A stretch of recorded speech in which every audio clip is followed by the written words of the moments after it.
I'm ready. Go for it. Wednesday, November 4th, Christian's Day.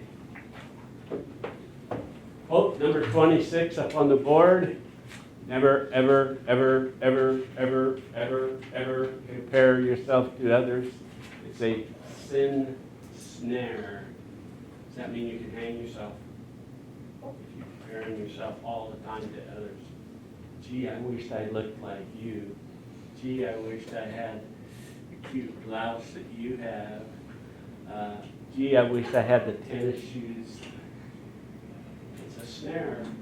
Okay, right here, this thing is a source that you can be used in all your classes. Dr. Pulse kind of gave us an idea. Technically, it's for all general studies classes, math, psychology, econ, etc. But it's a source that you can go to, or a teacher like me, I could assign you a textbook and you can find it on this side. Excuse me. You can find it and there's various listings. Like, for example, the one on American history has 801 different listings, just for your information. The world history section has over 1,200. So. Anyway, info for you. All right, today we're going to look at the Institutes of Christian Religion by Calvin. And he neatly writes, it's been translated into English that we can understand on page 238. There's some things I want you to get from each of, he breaks them into chapters, but the heading is what you need to get down and then get the information. So it might be easier for you to copy it with your book open and your people at home. And when you look at it on page 238, the first chapter, I call it the first institute, is this: the knowledge of God and of ourselves mutually connected. And then he writes an afterthought, what is this nature? What is the nature of this connection? Knowledge of God and ourselves. We mentioned that already, but he starts off with it. They're mutually connected. They can't be taken apart without one relying on the other. So on page 238, he says, and he breaks them into three things. The sum of true wisdom is the knowledge of God and ourselves, and the effects of the latter particularly. How you look at God, how you perceive things in a godly way, is the true knowledge of. He goes further to say, and I know I'll repeat this, you must understand yourself first before you can truly understand God.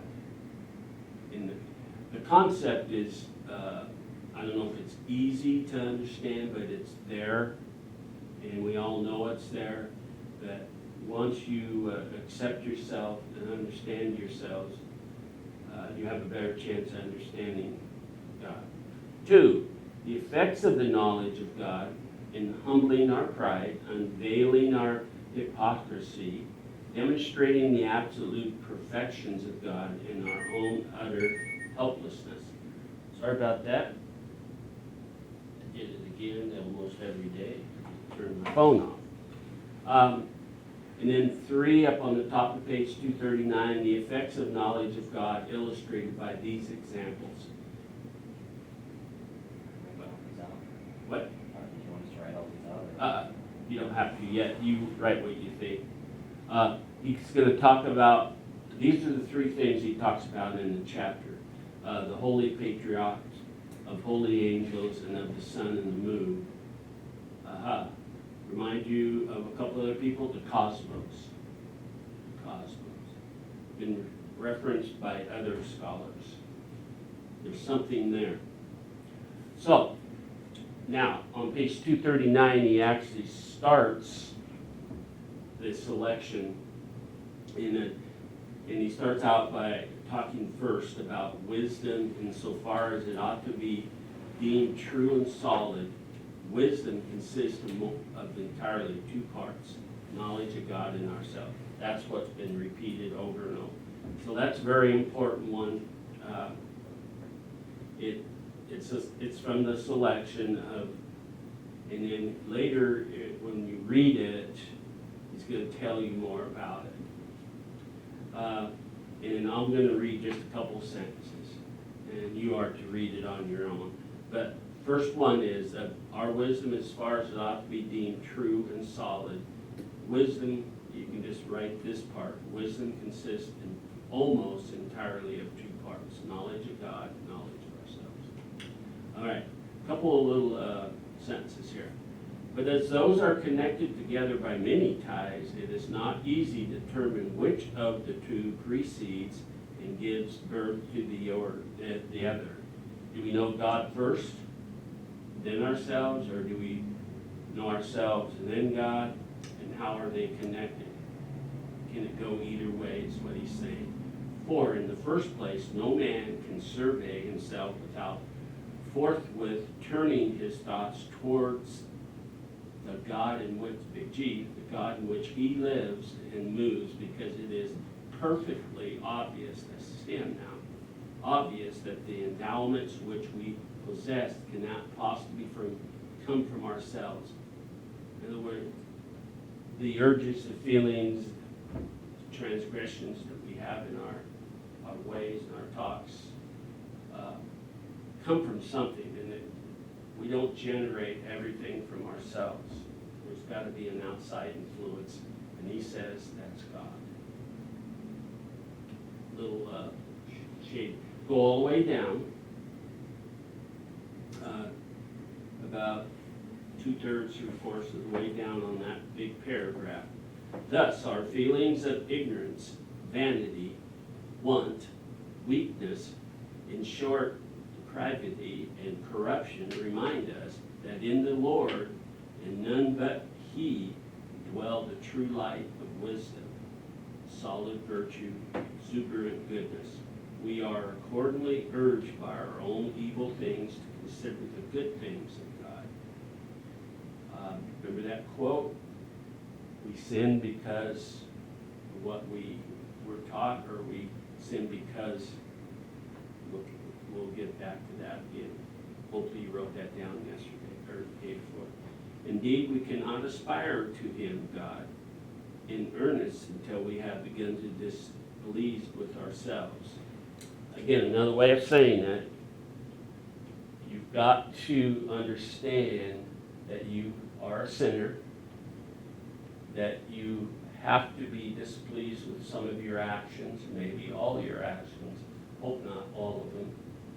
And until you understand that, and how the Lord or God affects you and how you feel, talk, speak, all your, as he went through some of them, all your feelings, your vanities, your wants, your desires, once you begin to understand that, you can better understand the Lord, and you can understand why you are here, what your purpose is, what your direction is. So it's a twofold experience again, and he's just reinforcing that, saying it again. For people like me, they're a little slow. A little comment. Every person, therefore, on coming to the knowledge of themselves or himself, is not only urged to seek God, but also to lend a hand to find him. In other words, you are to help others. You are to love others. And I underlined this, number 2, which is still part of it. On the other hand, it is evident man can never attain a true self-knowledge until he has I turn to page 240, previously contemplated the face of God. So you're not going to get there unless you use the Lord or God to help you and to draw you, or maybe to tap you on the head, or that little voice.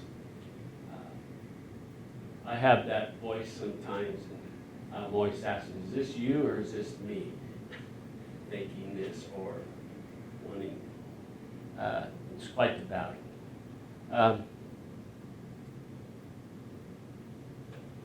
Now, he makes another comment way down at the bottom of 240, number 3. Again, you as an assignment, you need to read the in between.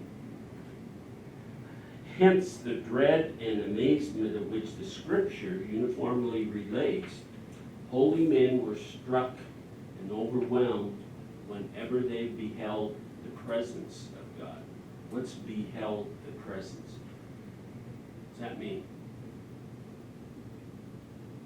Think about the Pharisees and how they thought, to paraphrase a little bit, they thought as time passed that they were the God. You know, even though they were placed in these positions of power. This is biblical history now. They thought they had all the answers for the people, and they slowly, a lot of them got away from the teachings. You remember, trying to think of a bit. Remember when Jesus was alive and he went to the temple and overturned the tables out of disgust, and it was like one big gigantic farmer's market, and the Pharisees were holding all these, the prostitutes, you know, the whole gamut of unhealthy things were happening. Well, it's kind of like that.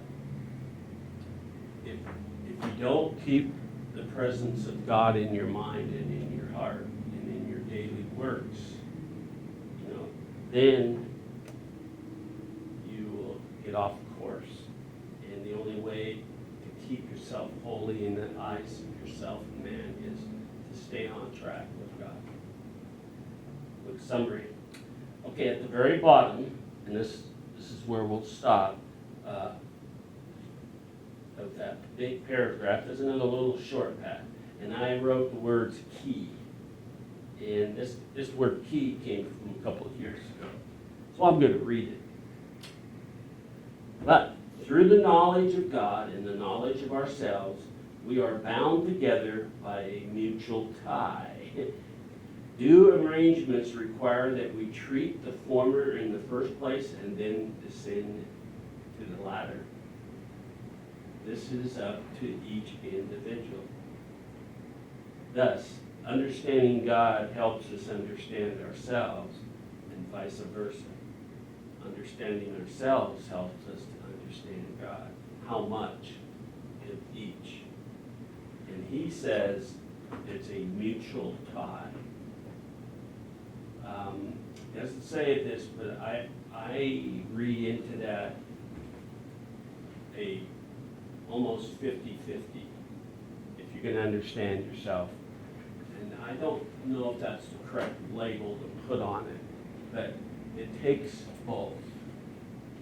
You can exist on this earth without God, and you can completely remove God from your thinking, but God is still there. God's presence. God's, if you look out there, out the windows, you see God everywhere. You take your hike in the mountains, you know, you can say that's not God, but that's not, in my heart, that's not what it really is. But that's his way of getting you to think about the two. And the next one we'll go on next time we meet is number 2, or chapter 2. What it is to know God. So now that he stressed that it takes the two to work together, to be a mutual, and you need to, or again repeating, to understand yourself, you need to understand God. To understand God, you need to understand yourself. And just driving that point home over and over. Now he's going to talk about what it is to know. He's going to give you some straight information. This is basically how his whole, I'm going to call it a journal or his writing is. Gives you those points of it. Okay. I'm not sure if any of you saw last time we met the video, but there was other information on there. Hopefully it's gotten posted. But we do what we got to do right now. So this informational site is well worth looking at.